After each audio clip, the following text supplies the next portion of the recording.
Tonight we're doing the scepter ornament. It's December 18th, Come to the King. Today's reading. Esther told Hathach to go back and relay this message to Mordecai. All the king's officials and even the people in the provinces know that anyone who appears before the king in his inner court without being invited is doomed to die unless the king holds out his gold scepter. And the king has not called me to come to him for 30 days. So Hathach gave Esther's message to Mordecai. Mordecai sent this reply to Esther.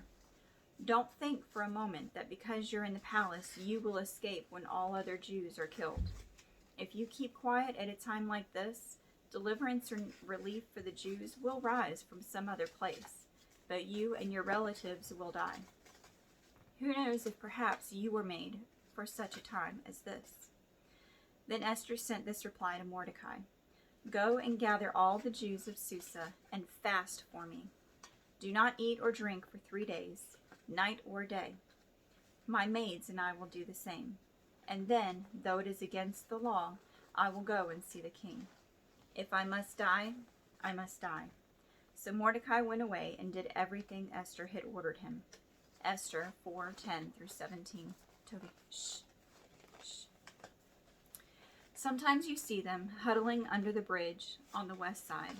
2 or 3 of them, their hats pulled wide thin over their ears.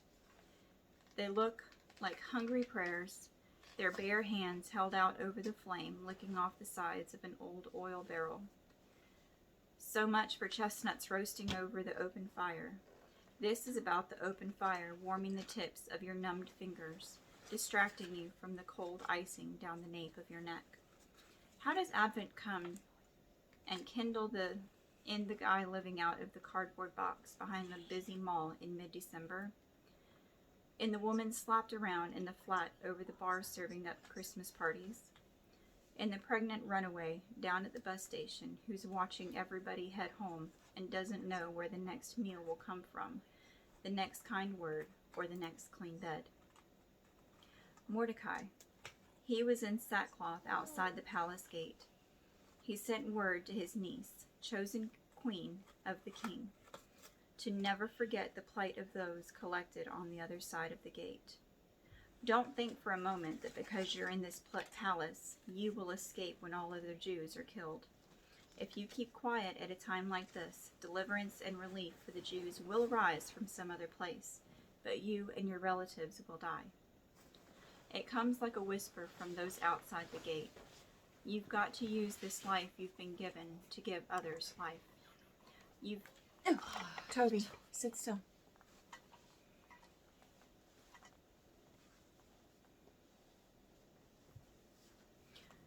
You've got gifts that weren't given to line your life with.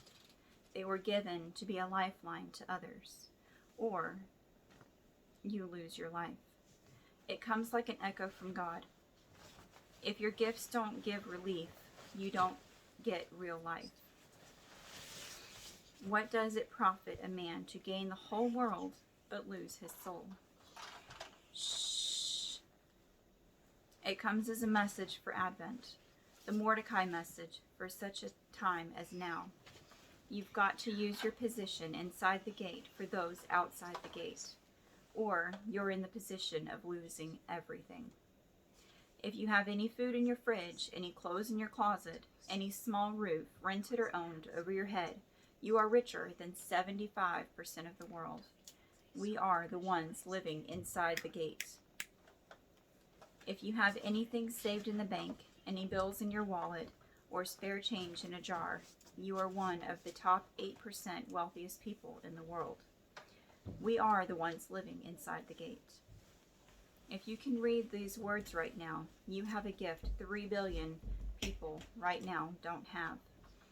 If your stomach isn't twisted in hunger pangs, you have a gift that 1 billion people right now don't have. If you know Christ as the greatest gift, you have a gift that untold millions of people right now don't. We are the ones living inside the gate. Esther hears the Mordecai message, and it does something to her soul. You've got to use your position inside the gate for those outside of the gate, or you're in the position of losing everything. Esther puts herself in the place of those outside the gate and makes herself a bridge to the king. And the woman given gifts for such a time as this, she risks her position for the people. If I perish, I perish. There's a boy right now splayed in the sun and sewage of Calcutta, a child crying weak for food in Uganda. This is a haunting plea like the cry of the last raven. And there's one whose home was the original palace, one who is the apex of beauty, one who put himself in the place of you outside the gate, you in the muck and in the mire and the stench of sin.